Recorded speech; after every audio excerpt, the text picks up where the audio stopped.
معزز و مکرم سامعین حضرات، السلام علیکم ورحمۃ اللہ تعالی وبرکاتہ۔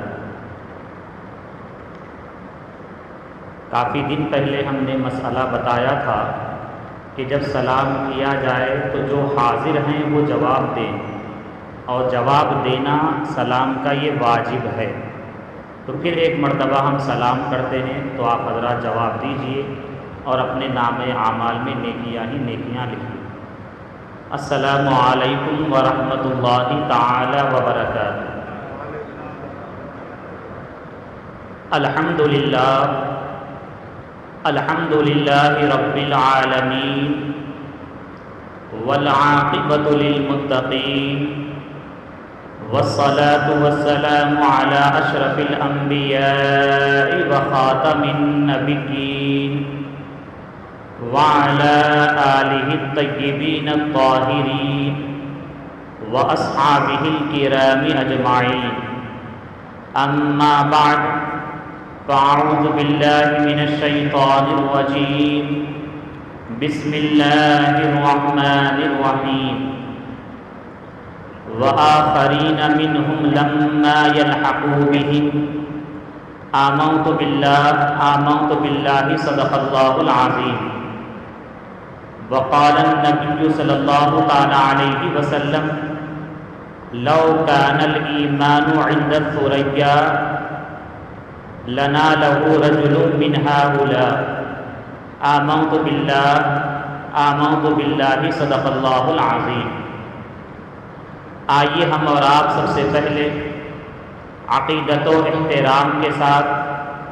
ہم تمام مسلمانوں کے مرکز عقیدت، محور محبت، حضور رحمت عالم نور مجسم صلی اللہ تعالی علیہ وسلم کی بارگاہ مقدسہ میں ہدیہ درود پیش کریں، پڑھیں بآواز بلند، اللہم صلی علی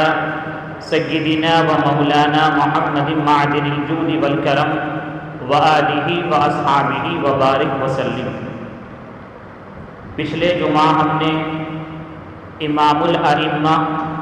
سراج الامہ، سید الاولیاء والمحدثین حضرت سیدنا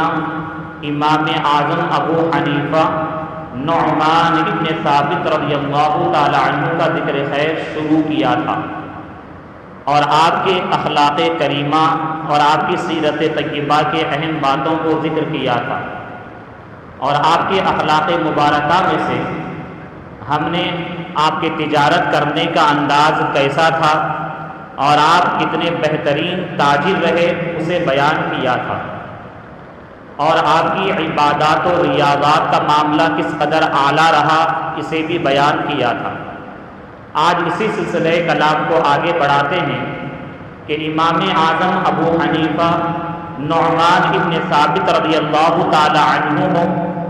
یا پھر دیگر ائمہ و اولیاء کرام، جو علم کے جتنے بلند اعلیٰ مقام و مرتبہ پر ہوتے ہیں، اخلاق کے اعتبار سے بھی وہ ہر ایک صفت میں اعلیٰ ہوتے۔ امام اعظم ابو حنیفہ رضی اللہ تعالی عنہ کی ایک بہترین صفت مبارک، آپ کے اخلاق کریمات میں سے ایک بہترین اخلاق جو تھا سخاوت کا معاملہ تھا۔ آپ جو تجارت کرتے تھے، مقصد یہ نہیں تھا کہ آپ خوب نفع کمائیں، مال کمائیں اور کما کر اپنے لیے جمع کر کے رکھیں، یا صرف اپنے بال بچوں کے لیے، اہل و عیال کے لیے بہت کچھ پراپرٹی وغیرہ بنا لیں، بنا کر چھوڑ کر چلے جائیں، یہ مقصد نہیں تھا۔ آپ خود یہ بیان کرتے ہیں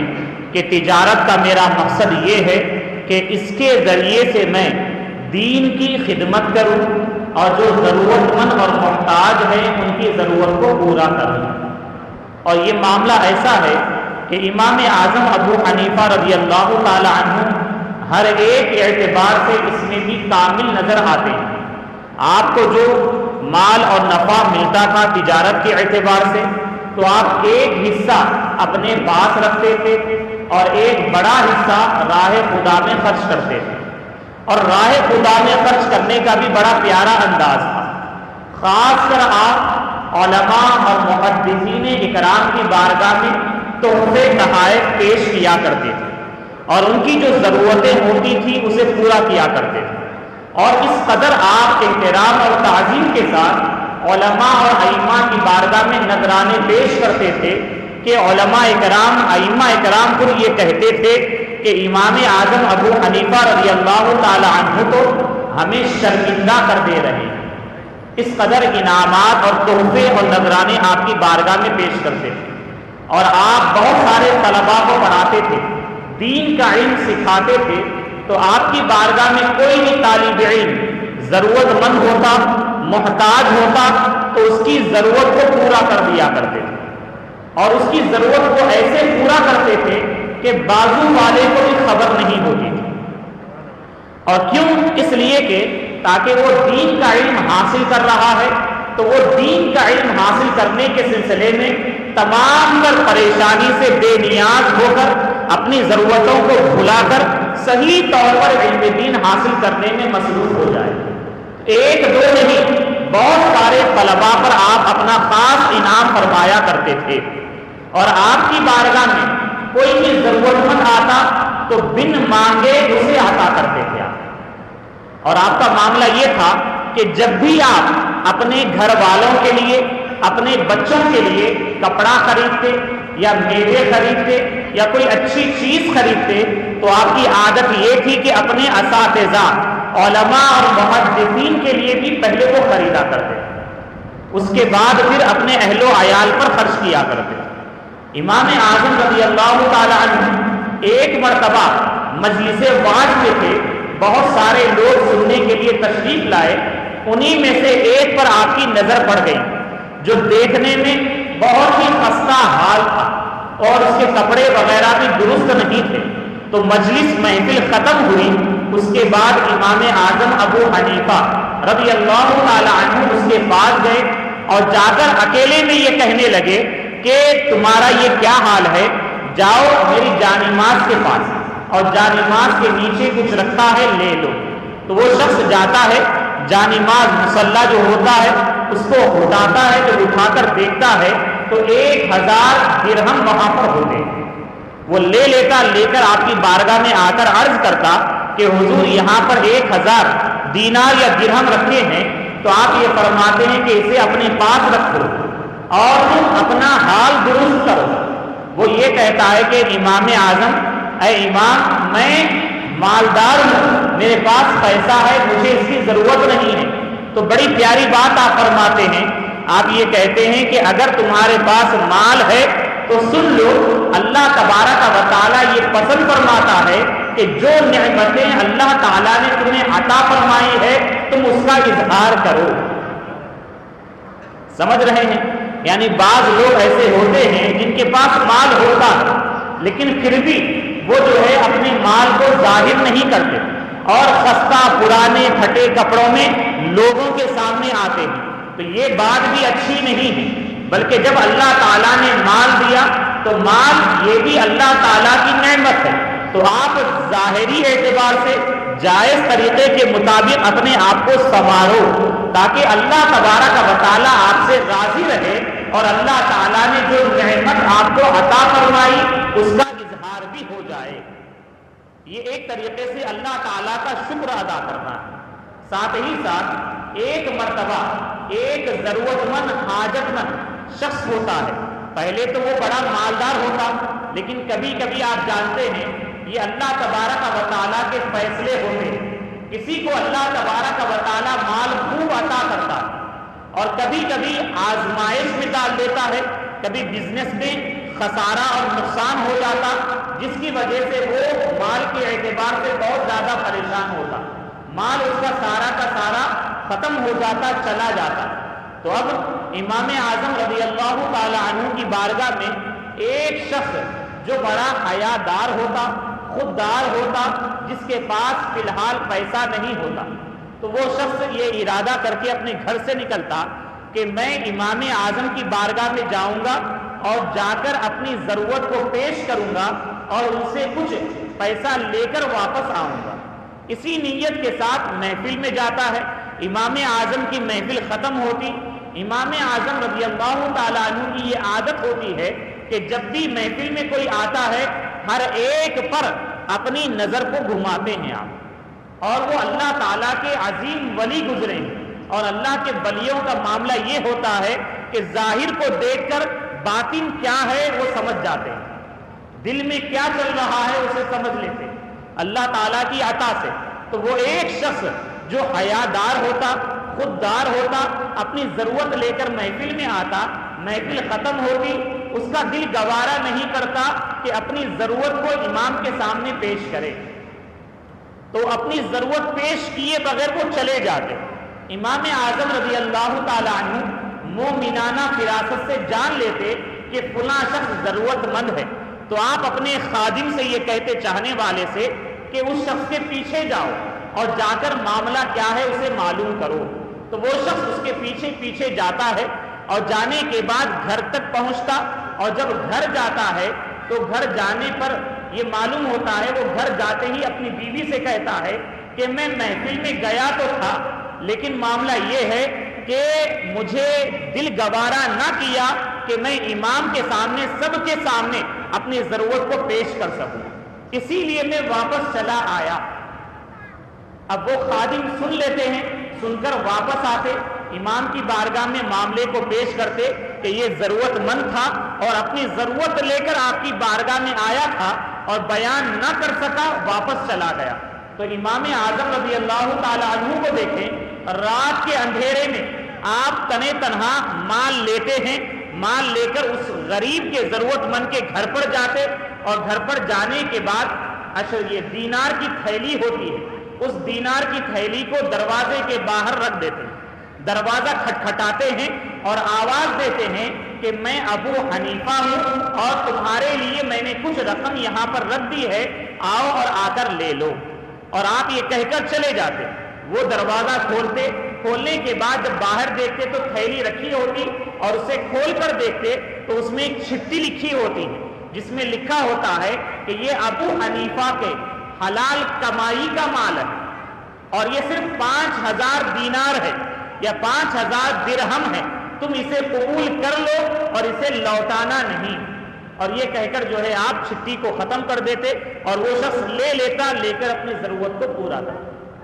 سبحان اللہ! دیکھیں ہمارے اسلاف، ہمارے بزرگان دین کس قدر اعلیٰ اخلاق والے رہے، یعنی ایک ضرورت مند کی ضرورت کو پورا کر رہے ہیں اور ساتھ میں اعلان بھی نہیں کر رہے ہیں۔ رات کے اندھیرے میں آپ ایک کی ضرورت کو پورا کرتے ہیں، کسی دوسرے کو خبر بھی نہیں ہوتی۔ اور حدیث رسول میں بھی یہ آیا ہے کہ تم کسی کو صدقہ ایسے دو یا پھر مال ایسے دو کہ داہنے ہاتھ سے دو تو بائیں ہاتھ کو خبر بھی نہ ہو۔ سبحان اللہ! لیکن آج کا دور اور زمانہ کیسا ہے؟ آج کے دور اور زمانے میں کوئی مالدار ہوتا ہے، کسی غریب کو کچھ مال دیتا ہے۔ اب جیسے کہ ماہ رمضان آنے والا ہے، تو جب مال دیتے ہیں تو 10 مرتبہ سیلفی لیتے ہیں، فوٹوز لیتے ہیں، نیوز پیپر میں ڈالتے ہیں، طرح طرح کے اعلانات کرتے ہیں۔ رقم ہوتی ہے مختصر سی، لیکن اتنا اعلان، اتنا چرچا کرتے ہیں کہ سامنے والا بیچارہ شرمندہ ہو جاتا ہے۔ تو اب یہاں پر معاملہ یہ ہے کہ آپ اللہ تعالیٰ کے عطا کردہ مال کو ایک غریب کو دے کر کیا چاہ رہے ہیں؟ یعنی یا تو پھر آپ اپنی واہواہی چاہتے ہیں، اپنی تعریف چاہتے ہیں، تو آپ نے یہ تعریف، واہواہی جو ہے دنیا میں کما لی، آخرت میں آپ کو اس کا ثواب اور کوئی بھی اجر اور بدلہ نہیں ملے گا۔ تو ایک مومن اور مسلمان کو چاہیے کہ جب بھی کسی ضرورت مند کی ضرورت کو پورا کرے تو اللہ تعالیٰ کی رضا کے لیے پورا کرے،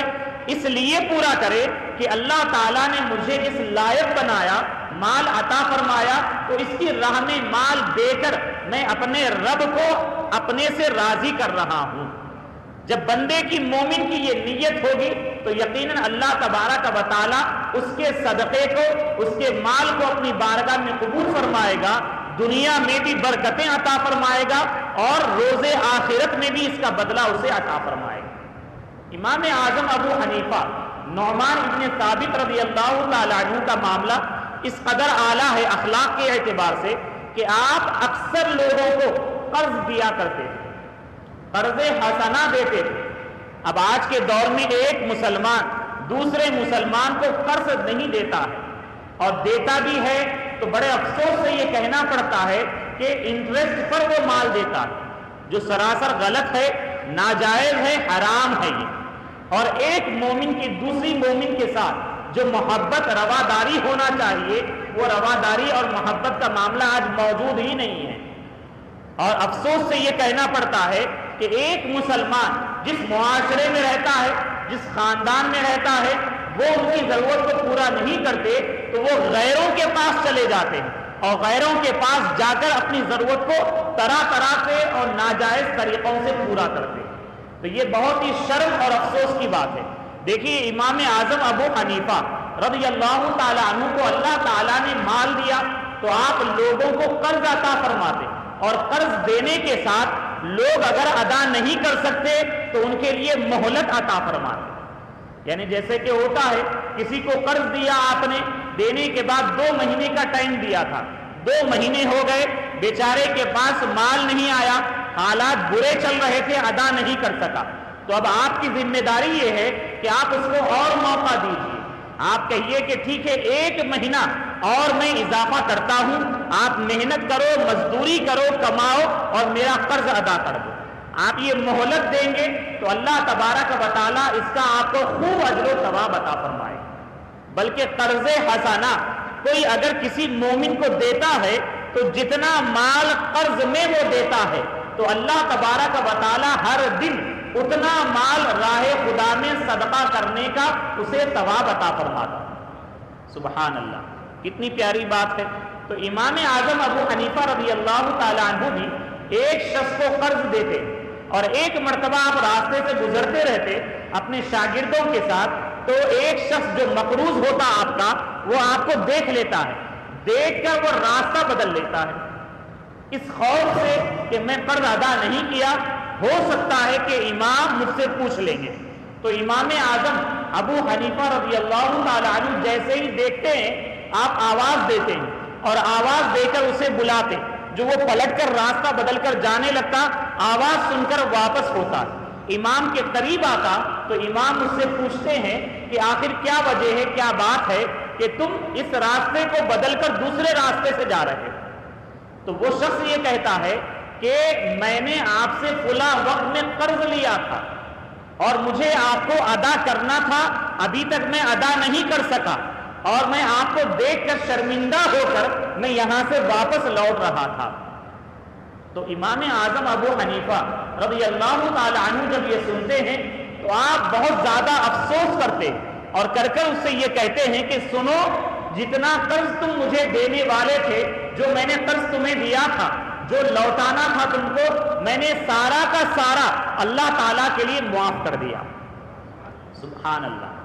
معاف کر دیا، اور ساتھ میں پھر آپ یہ بھی کہتے ہیں کہ میری وجہ سے جو ندامت شرمندگی تمہیں اٹھانی پڑی اس کے لیے میں معافی چاہتا ہوں، مجھے معاف کر دیں۔ اللہ اکبر، دیکھیں ایسے ہمارے اسلاف رہے ہیں، ایسے ہمارے امام رہے ہیں، تو ہم جن کا نام لیتے ہیں، جن کی تقلید کرتے ہیں، ہمیں چاہیے کہ ان کے اخلاق کو بھی ہم اپنائیں۔ اور امام اعظم ابو حنیفہ رضی اللہ تعالی عنہ کا حسن سلوک اور یہ اخلاق کا معاملہ صرف اپنوں کے ساتھ نہ تھا بلکہ غیروں کے ساتھ بھی تھا آپ کا معاملہ، اور کتنا اعلیٰ تھا۔ ایک مرتبہ آپ راستے سے گزر رہے تھے، اور جب راستے سے گزر رہے تھے تو آپ کی چپل پر، آپ کے جوتوں پر کچھ گندگی لگ گئی، کیچڑ وغیرہ لگ گیا، تو اتفاق سے آپ اسے صاف کرنے کا ارادہ فرمائے تو وہ گندگی اڑ کر سامنے والے کی دیوار پر لگ گئی۔ اب آپ کو فکر لاحق ہوئی کہ اب اس دیوار پر لگ گئی ہے، گندگی میری وجہ سے لگی ہے، اب مجھے اسے صاف کرنا چاہیے۔ تو آپ نے ارادہ کیا صاف کرنے کا، تو جب آپ نے دیوار کو دیکھا تو یہ سمجھ میں آیا کہ اگر میں صاف کروں گا تو کھرچنا پڑے گا، جس کی وجہ سے دیوار کی مٹی کچھ گر جائے گی، جس کی وجہ سے مالک مکان کا نقصان ہوگا۔ حالانکہ تھوڑا سا معاملہ ہے، تب بھی آپ کا دل گوارا نہیں کر رہا ہے، تو آپ یہ پسند فرماتے ہیں کہ چلتے ہیں، چل کر مالک مکان سے پہلے بتاتے ہیں، اجازت لیتے ہیں، اس کے بعد پھر اس کو صاف کریں گے۔ حالانکہ آج کل کا عالم کیا ہے؟ عالم یہ ہے کہ صاف صفائی کا خیال رکھنا آج اسلام جو ہمیں درس دیتا ہے، یہ کوئی اور مذہب ہمیں صفائی کا اتنا اہتمام کرنا نہیں سکھاتا، بلکہ مذہب اسلام ہی وہ پیارا مذہب ہے جو ہمیں یہ کہتا ہے کہ الطہارۃ شطر الایمان، الطہور شطر الایمان، کہ صفائی پاکیزگی یہ ایمان کا حصہ ہے، ہمیں زیادہ سے زیادہ اس کا خیال کرنا چاہیے۔ لیکن عالم یہ ہے کہ مسلمان کی بستی میں جب جاتے ہیں تو سب سے زیادہ گندگی وہیں پر نظر آتی ہے، تو یہ بڑے افسوس کی بات ہے۔ یعنی ہوتا یہ ہے کہ اپنے گھر کا جو کچرا ہوتا ہے اپنے گھروں کے سامنے پھینکتے ہیں، یا پھر اپنے محلے کے صاف صفائی کا خیال نہیں کرتے۔ تو ہر ایک مسلمان کی ذمہ داری یہ ہے کہ ہم اپنے گھر کو بھی صاف رکھیں اور ساتھ میں اپنے محلے کو بھی صاف رکھیں، اور اڑوس پڑوس میں اپنے گھر کا کچرا کسی کے سامنے ہرگز نہ ڈالیں۔ امام اعظم ابو حنیفہ رضی اللہ تعالیٰ عنہ کا عمل دیکھ، تھوڑا سا گندگی کا معاملہ اس کو لگ گیا تو آپ کو یہ فکر لاحق ہوئی کہ اسے صاف بھی کرنا ہے اور ایسے کرنا ہے کہ اسے کوئی نقصان بھی نہ پہنچے۔ تو آپ مالک مکان کے دروازے کو کھٹکھٹاتے ہیں، جب وہ نکلتا ہے تو اتفاق سے وہ یہودی ہوتا ہے، اور وہ بھی وہ شخص ہوتا ہے جس نے کبھی امام سے قرضہ لیا ہوتا ہے۔ تو وہ جیسے ہی امام کو اپنے دروازے پر دیکھتا وہ پریشان ہو جاتا، اور پریشان ہو کر وہ کہتا ہے کہ حضور میں آپ کا قرض بہت جلدی لوٹا دوں گا۔ تو امام اعظم یہ کہتے ہیں کہ میرا یہ مقصد نہیں ہے، یہ قرض کا معاملہ تو چھوڑو، آؤ ادھر آؤ، میں یہ بتاتا ہوں۔ اور آپ لے جا کر یہ بتاتے کہ میرے چپل کی وجہ سے گندگی تمہارے دیوار پر لگ گئی ہے، اب میں اسے صاف کرنے کا ارادہ کرتا ہوں تو تمہارے دیوار کی کچھ مٹی گر جائے گی، اور مجھے یہ پسند نہیں آیا کہ تمہاری اجازت کے بغیر میں یہ عمل کروں۔ تو یہودی جب یہ دیکھتا ہے، دیکھ کر اس قدر اس کے دل پر یہ معاملہ اثر کر جاتا ہے، وہ یہ کہتا ہے کہ آپ دیوار کو بعد میں صاف کریں، پہلے میرے دل کو پاکیزہ کر دیں، اور کلمہ پڑھ کر وہ داخل اسلام ہو جاتا ہے۔ تو یہ امام اعظم ابو حنیفہ رضی اللہ تعالی عنہ کا اعلیٰ اخلاق کا معاملہ ہے۔ اور اسی طریقے سے امام اعظم ابو حنیفہ رضی اللہ تعالی عنہ ایک مرتبہ کسی جنازے میں شرکت کے لیے جاتے ہیں، اور دھوپ بہت زیادہ ہوتی ہے، تیز ہوتی ہے، تو ہم اور آپ بھی کہیں پر جاتے، دھوپ تیز ہوتی، سائے کو تلاش کرتے ہیں کہ کہیں پر سایہ ہو دھوپ سے بچنے کا، تو کھڑے ہو جائیں گے اور اطمینان حاصل کر لیں گے۔ تو امام اعظم ابو حنیفہ رضی اللہ تعالی عنہ تیز دھوپ ہوتی ہے، کھڑے رہتے دھوپ میں، تو کوئی آپ سے کہتا ہے کہ وہ دیوار کا سایہ ہے، چلیے وہاں پر کھڑے ہوتے ہیں، تو امام منع کر دیتے ہیں۔ کیوں منع کرتے ہیں؟ تو امام اعظم ابو حنیفہ رضی اللہ تعالی عنہ فرماتے ہیں کہ میں وہاں پر کھڑا ہونا دیوار کے سائے میں پسند نہیں کرتا۔ ان سے پوچھا جاتا وجہ کیا ہے، کیوں؟ تو آپ یہ فرماتے کہ اس لیے کہ وہ گھر والے نے، جس کی دیوار ہے، اس گھر والے نے مجھ سے قرض لیا ہے، اور میں یہ پسند نہیں کرتا کہ جس کو میں نے قرض دیا اس قرض پر میں نفع حاصل کروں، چاہے کسی بھی طریقے سے ہو۔ اگر میں یہ نفع حاصل کر لوں گا، ہو سکتا ہے کہ یہ سود میں شمار ہو جائے، اور میں یہ پسند نہیں کرتا ہوں۔ سبحان اللہ، دیکھیں کتنا اعلیٰ اخلاق ہے۔ اور تقوی اور طہارت کا معاملہ دیکھیں کہ آج معاملہ یہ ہے، ایک مسلمان دوسرے کو مال دیتا ہے، یہ نہیں دیکھتا کہ اس پر زائد رقم لینا، نفع لینا یہ حرام اور ناجائز ہے، تو یہ بغیر سوچے سمجھے وہ زائد مال اور نفع لے لیتے ہیں، حالانکہ قرض دے کر نفع حاصل کرنا اس پر یہ سود ہوتا ہے جو سراسر جو ہے ناجائز اور حرام ہوتا ہے۔ تو امام اعظم ابو حنیفہ رضی اللہ تعالی عنہ کا اتنا اعلیٰ اخلاق رہا، اور پھر امانت کے اعتبار سے بھی آپ بہت بڑے امین رہے آپ، اور آپ کے پاس اپنے اور پرائے بہت سارے لوگ امانتیں رکھوایا کرتے تھے،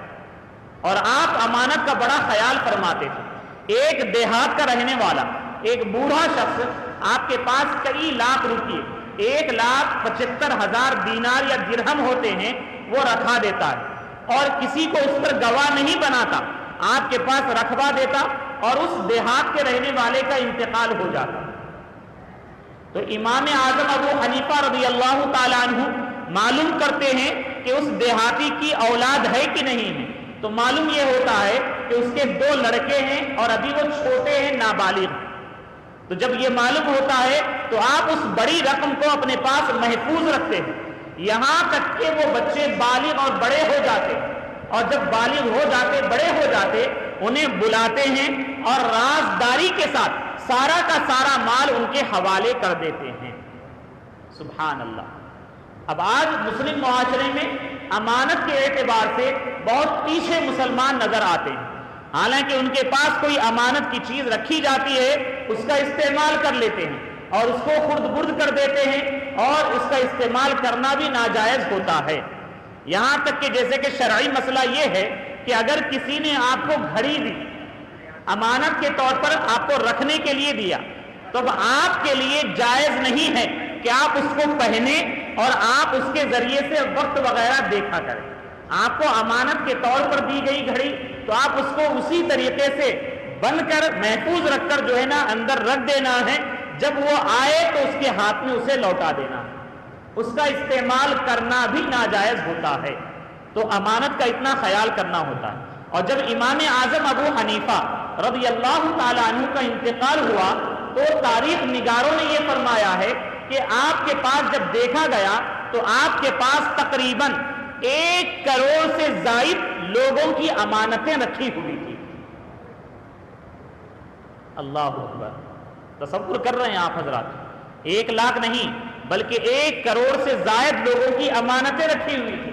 یہ اس بات پر دلیل ہے کہ کوئی آپ عام امین نہیں تھے، بہت بڑے آپ امین تھے، اور اپنے نبی علیہ الصلاۃ والسلام کے اخلاق کے پرتو تھے آپ، اور اتنے لوگ آپ پر اعتماد کرتے تھے۔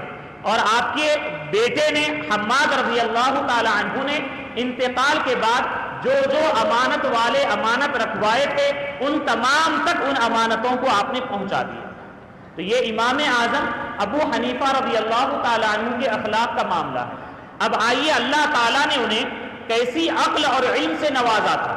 علم کے اعتبار سے ہو، اخلاق کے اعتبار سے ہو، تقوی اور طہارت کے اعتبار سے ہو، آپ کی کوئی نظیر اور مثال نظر نہیں آتی۔ بڑے بڑے علماء نے یہ فرمایا، امام شافعی رضی اللہ تعالی عنہ نے آپ کے بارے میں یہ فرمایا کہ ابو حنیفہ اس امام کا نام ہے کہ آپ جیسا کسی ماں نے آئندہ کوئی، آپ جیسا کوئی ماں بیٹا پیدا ہی نہیں کرے گی۔ یعنی آپ علم کے اعتبار سے اتنے بلند مقام و مرتبہ پر رہے۔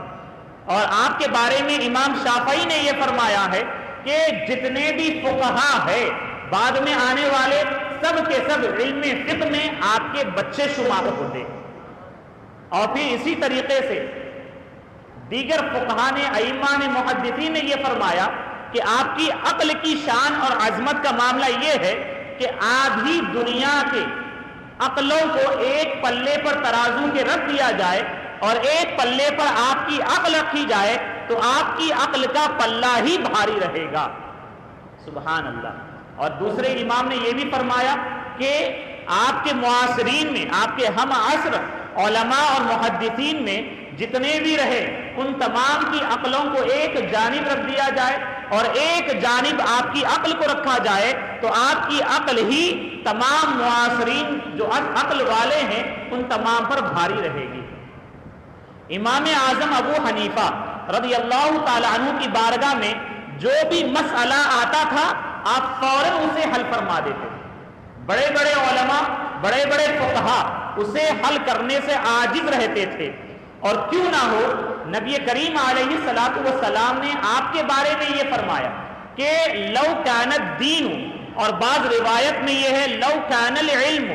عند الثریا لنالہ رجل من ہؤلاء۔ حضرت سیدنا سلمان فارسی رضی اللہ تعالی عنہ سرکار علیہ الصلوۃ والسلام کی بارگاہ میں تھے، اور سرکار علیہ الصلوۃ والسلام نے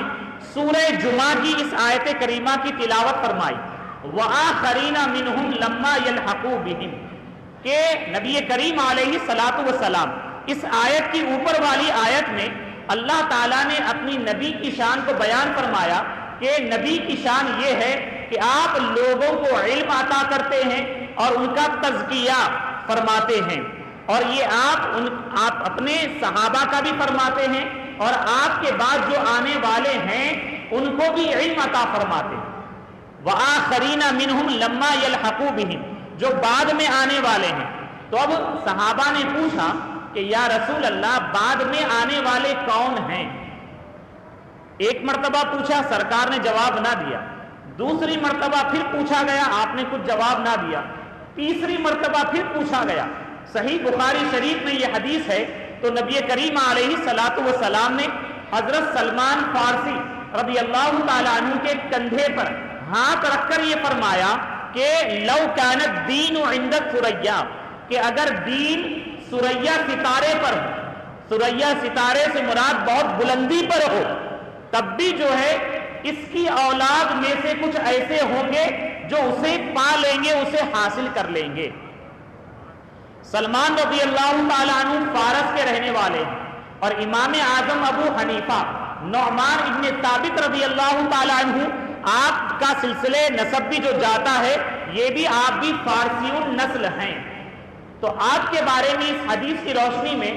شافعی مسلک کے جو امام ہیں، خاتم الحفاظ علامہ جلال الدین سیوطی علیہ رحمہ، اور اسی طریقے سے امام ابن حجر مکی حیثمی علیہ رحمہ نے یہ فرمایا ہے کہ اس حدیث کے مصداق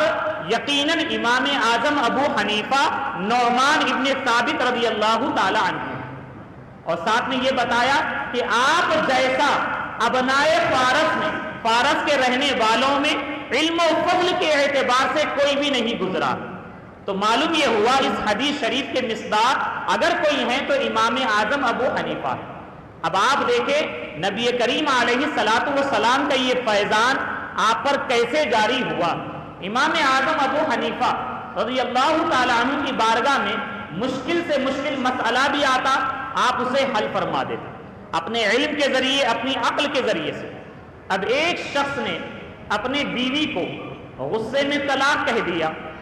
آپ جانتے ہیں بہت سارے مرد ہوتے ہیں، کبھی کبھی غصہ آ جاتا ہے تو اپنی بیوی کو طلاق دے دیتے، جو سراسر غلط ہے۔ غصے کو پی لینا چاہیے اور برداشت کر لینا چاہیے، اور طلاق ہرگز نہیں دینا چاہیے۔ لیکن اب آپ کے دور میں بھی ایسے کچھ مسائل پیش آئے، تو اب ایک شخص نے اپنی بیوی سے یہ کہہ دیا، وہ پانی لے کر آ رہی تھی، ہو سکتا کسی بات پر وہ ناراض ہو گئے، تو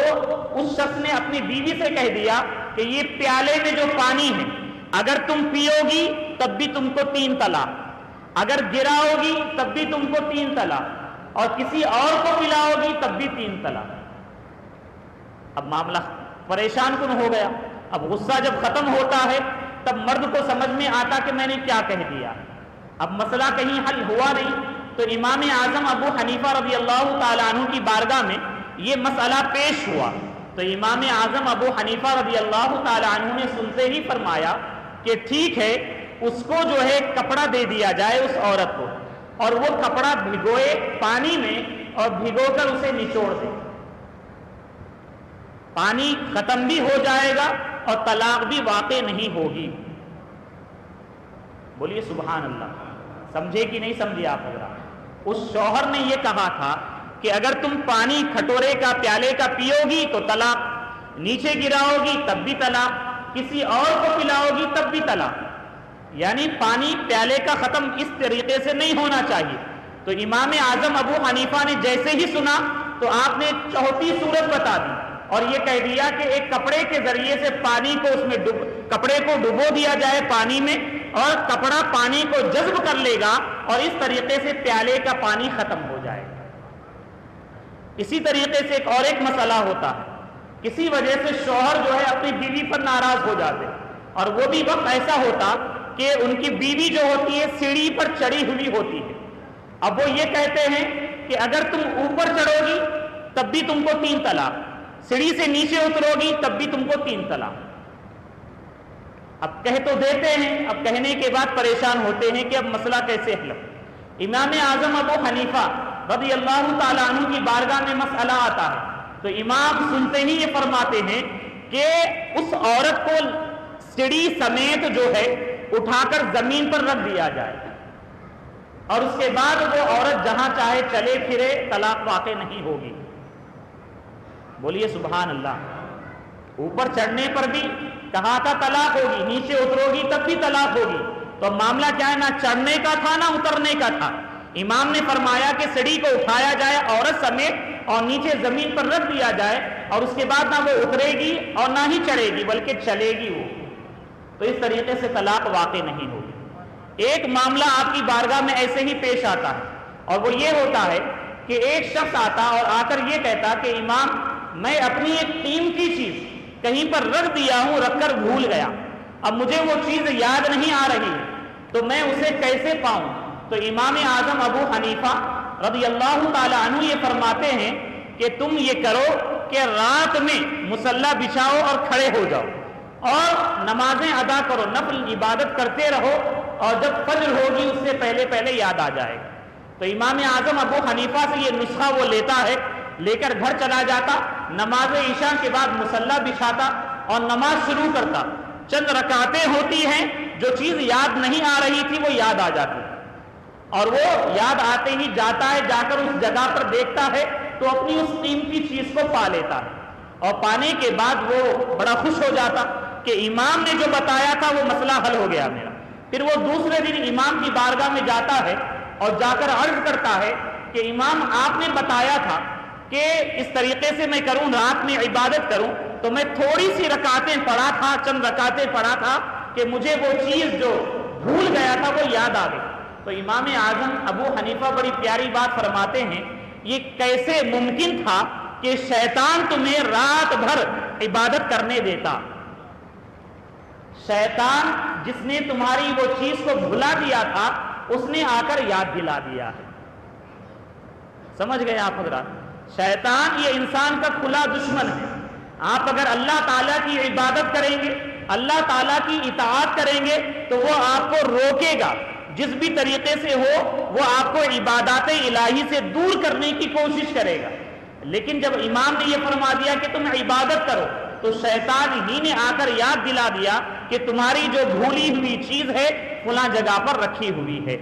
تو یہ امام اعظم ابو حنیفہ رضی اللہ تعالی عنہ کو جو اللہ تعالیٰ نے عظیم عقل اور علم عطا فرمایا تھا، اس کے ذریعے سے آپ بڑے بڑے مسائل حل فرماتے تھے، یہاں تک کہ بڑے بڑے ائمہ اس دور اور زمانے کے جو رہے، جن میں ایک نام امام اعمش رضی اللہ تعالی عنہ کا آتا ہے۔ آپ بھی بہت بڑے فقیہ ہیں، آپ جو ہے چونکہ عالم دین تھے، فقیہ تھے، علم میں ہمیشہ مصروف رہتے تھے، تو جب آپ گھر جاتے تھے تو کبھی کبھی آپ کی جو بیوی ہوتی تھی وہ آپ کو کچھ نہ کچھ سودا لانے کا کہتی تھی۔ اب جو علماء ہیں، فقیہ ہیں، جو علم میں مصروف رہتے ہیں، تو ان کے لیے دیگر کام، دوسرے کام کا کرنا مشکل ہوتا، تو جب آپ کی بیوی کچھ نہ کچھ کہتی تھی تو اسی طریقے سے ہر تھوڑے دن میں آٹا ختم ہو گیا وہ یہ کہا کرتی تھی۔ تب وہ امام اعمش ناراض ہو گئے اور آپ نے ناراضگی میں یہ کہہ دیا کہ اب اگر تم یہ کہو گی کہ آٹا ختم ہو گیا تو تم کو طلاق، تمہیں یہ نہیں کہنا ہے۔ اب وہ امام تھے، کہہ دیے، اب کہنے کے بعد مسئلہ پیچیدہ ہو گیا کہ اب گھر میں آٹا ختم ہو جائے، روٹی کا معاملہ ہے، کھانے کا معاملہ ہے، کیسے حل ہو؟ تو اب ان کی بیوی بھی پریشان ہو گئی کہ کیا کیا جائے۔ تو کوئی بیوی کے رشتہ دار ہوتے ہیں، جاننے والے کو یہ کہتے ہیں کہ امام اعظم کی بارگاہ میں جاؤ اور جا کر ان سے کہو کہ یہ مسئلہ ہو گیا ہے، اب کیا کیا جائے۔ تو امام اعظم ابو حنیفہ رضی اللہ تعالی عنہ اس کا بڑا بہترین حل بتاتے ہیں۔ سن رہے ہیں آپ حضرات؟ جی۔ تو وہ یہ بتاتے ہیں ان کی بیوی سے کہ سنو، جب رات ہو جائے اور آپ کے شوہر سو جائے تو ان کے پائجامے کے ناڑے کے ساتھ آٹے کا جو تھیلا خالی ہو گیا ہے اس کو باندھ دینا۔ ٹھیک؟ ہاں، بولنے کی، بتانے کی ضرورت نہیں پڑے گی۔ تو ایسے ہی ہوتا ہے، رات ہو جاتی اور بیوی جو ہے چپکے سے آٹے کا جو تھیلا خالی رہتا ہے اس کو جا کر پائجامے کے ناڑے سے وہ باندھ دیتی ہے۔ امام اعمش جو ہوتے ہیں، صبح اٹھتے ہیں، اٹھنے کے بعد جب ازار پائجامہ پہننے کا ارادہ کرتے ہیں تو پہننا جب جاتے ہیں تو ناڑے کے ساتھ کوئی چیز بندھی ہوئی نظر آتی ہے۔ جب غور کرتے ہیں تو انہیں معلوم ہوتا ہے کہ یہ آٹے کا خالی تھیلا ہے، مطلب یہ ہے کہ گھر میں آٹا ختم ہو گیا، اور آپ سمجھ جاتے ہیں کہ یقیناً یہ بتانے والی جو ذات ہے وہ امام اعظم ابو حنیفہ ہی کی ذات ہوگی۔ تو یہ امام اعظم ابو حنیفہ رضی اللہ تعالی عنہ ہیں۔ ہم اور آپ بڑے خوش نصیب ہیں کہ اللہ تبارک و تعالیٰ نے ہمیں جو شریعت کا امام عطا فرمایا وہ امام اعظم ابو حنیفہ، اور ہم اہل سنت و جماعت بڑے خوش نصیب ہیں کہ ہمیں جو اللہ تعالیٰ نے طریقت کا امام جو عطا فرمایا وہ بھی غوث اعظم ہے، وہ الحمدللہ۔ اور امام اعظم ابو حنیفہ رضی اللہ تعالی عنہ کا احسان رہتی دنیا تک امت مصطفیٰ پر ہے، آپ نے ایک دو نہیں کئی ہزار مسائل کو حل فرما دیا۔ اور آپ کا انداز کیا ہوتا تھا؟ آپ کا انداز یہ ہوتا تھا کہ آپ کی جماعت کے بہت سارے شاگرد ہوتے تھے اور وہ شاگرد آپ کی بارگاہ میں بیٹھے ہوتے تھے، کوئی مسئلہ سامنے لایا جاتا تھا، شاگرد آپس میں خوب بحث کرتے تھے، امام خاموشی کے ساتھ سنتے رہتے تھے، کوئی دلیل بیان کرتا تھا، کوئی اس کا رد کرتا تھا، یہاں تک کہ جب تمام تر دلائل پیش کر دیے جاتے تو امام اعظم ابو حنیفہ رضی اللہ تعالی عنہ تمام کی بحث کو سننے کے بعد آپ بیان فرماتے تھے، اور جب آپ بیان کرتے تھے تو خاموشی چھا جاتی تھی مجلس پر، اور دیکھنے والے تعجب کرتے تھے اور یہ کہتے تھے کہ اللہ تبارک و تعالیٰ کی بڑی خوبیاں ہیں کہ جس نے جب امام نے کلام کیا تو ساروں کو خاموش بٹھا دیا، یعنی بڑے ادب اور احترام کے ساتھ سارے تلامذہ سارے شاگرد خاموشی کے ساتھ سنتے تھے، اور آپ جو ہے جو مسئلہ ہوتا تھا اس کا پورے طور پر جواب عطا فرماتے تھے اور اسی جواب کو لکھ لیا جاتا تھا، اور اس طریقے سے ایک دو نہیں ہزار مسائل، لاکھوں لاکھ مسائل کو آپ نے حل فرما دیا۔ آج ہم اور آپ جو آسانی کے ساتھ دین پر عمل کرتے ہیں یہ امام اعظم ابو حنیفہ رضی اللہ تعالی عنہ کا ہی صدقہ ہے، اور امام شافعی رضی اللہ تعالی عنہ ہو یا دیگر امام ہو، آج باطل فرقے والے امام بخاری کا بڑا نام لیتے ہیں، اگر امام بخاری کو آپ دیکھیں تو امام بخاری بھی امام اعظم کے 5ویں پشت میں جا کر شاگردوں میں شمار ہوتے ہیں۔ امام اعظم کے شاگردوں میں بڑے بڑے ائمہ آتے ہیں، یقیناً آپ کی شاگردوں میں امام شافعی بھی آتے ہیں، امام اعظم کے شاگرد امام ابو یوسف ہیں، اور امام محمد امام اعظم کی بھی شاگرد ہیں، امام ابو یوسف کے بھی شاگرد ہیں، اور امام محمد کے شاگرد امام شافعی رضی اللہ تعالی عنہ ہیں، امام شافعی رضی اللہ تعالی عنہ کے شاگرد امام احمد ابن حنبل رضی اللہ تعالی عنہ ہے، اور امام بخاری کے جو عظیم استاد مانے جاتے ہیں وہ امام احمد ابن حنبل رضی اللہ تعالی عنہ، جن پر امام بخاری علیہ رحمہ کو بڑا ناز ہے، بڑا فخر ہے۔ تو اس طریقے سے آپ کے اساتذہ کو جب دیکھا جائے تو 5ویں پشت یا 4تھی پشت میں جا کر امام اعظم سے آپ کی شاگردی کا سلسلہ مل جاتا ہے۔ تو امام اعظم ابو حنیفہ رضی اللہ تعالی عنہ بہت ہی عظیم ذات کا نام ہے۔ انشاءاللہ عز و جل آئندہ جمعہ کو ہم نماز کے سلسلے میں چند ایک اہم باتیں بیان کریں گے کہ نماز اہم العبادات ہے، نماز کے سلسلے میں کن باتوں کا خیال کرنا چاہیے، کن مسائل کا بھی خیال کرنا چاہیے۔ البتہ آج ایک شرعی مسئلہ آپ کے سامنے ہم بیان کرتے ہیں کہ شرعی مسئلہ جو ہمارے پاس سوال آیا وہ یہ ہے کہ کیا غیر شادی شدہ کی امامت درست ہے کہ نہیں ہے؟ تو اس کے سلسلے میں شرعی جواب یہی ہے کہ اگر وہ عاقل ہے، بالغ ہے امام، اور ساتھ ہی ساتھ تمام تر مسائل نماز سے وہ واقفیت رکھتا ہے تو ظاہر سی بات ہے اس کی امامت درست ہے۔ شادی شدہ ہونا کوئی ضروری نہیں ہے، امام ہے، عاقل ہے، بالغ ہے، اور ساتھ ہی ساتھ مسائل نماز سے وہ واقفیت رکھتا ہے، تمام تر مسائل کو جانتا ہے تو یقیناً اس کی امامت درست ہوگی۔ اور آئندہ جمعہ انشاءاللہ عز و جل نماز کے سلسلے میں نماز کی اہمیت کیا ہے اور نماز کس قدر اہم العبادات ہے، کن باتوں کا خیال کرنا چاہیے، اور ساتھ ہی ساتھ ایک اہم شرعی مسئلہ انشاءاللہ اسے بھی تفصیل کے ساتھ ہم بتائیں گے کہ کرسی پر نماز پڑھنا کب جائز ہے اور کب جائز نہیں ہے، اور اگر ناجائز ہے آپ پڑھ لیتے ہیں تو پھر آپ کے لیے نماز کا اعادہ کرنا کتنا ضروری ہے اور کتنا اہم نازک مسئلہ ہے، چونکہ عالم کی ذمہ داری یہ ہوتی ہے کہ علم جو ہے علماء کی گردنوں پر امانت ہے، تو شرعی جو مسائل ہوتے ہیں، درست جو مسائل ہوتے ہیں اسے بیان کرنا چاہیے۔ یقیناً یہاں پر بھی بہت سارے بزرگ حضرات کرسی پر نماز ادا کرتے ہیں، لیکن جب ہم شرعی مسئلہ بیان کریں گے تو وہ اپنے آپ کو اس پر جانچ لیں کیا واقعی ہمارے لیے کرسی پر بیٹھ کر نماز پڑھنا جائز ہے شرعی اعتبار سے۔ اگر جائز نہیں ہے تو ہمیں چاہیے کہ ہم شریعت پر عمل کریں اور ہمیں چاہیے کہ شریعت کو ہم عزیز رکھیں، اس لیے کہ شہر حیدرآباد ہو یا دیگر شہروں میں بھی ایک عام طور پر یہ سلسلہ چل گیا ہے کہ ہر جگہ پر کرسیاں لگا دی جاتی ہے۔ ہاں واقعی ضرورت شرعی ہے تو وہاں پر تو اجازت ہے، لیکن واقعی شرعی ضرورت نہیں ہے تو وہاں پر کرسیوں پر نماز نہیں پڑھنا چاہیے۔ جن حضرات نے سنتیں ادا نہ کی ہو وہ سنتیں ادا کر لیں۔ وما علینا الا البلاغ۔ السلام علیکم ورحمۃ اللہ۔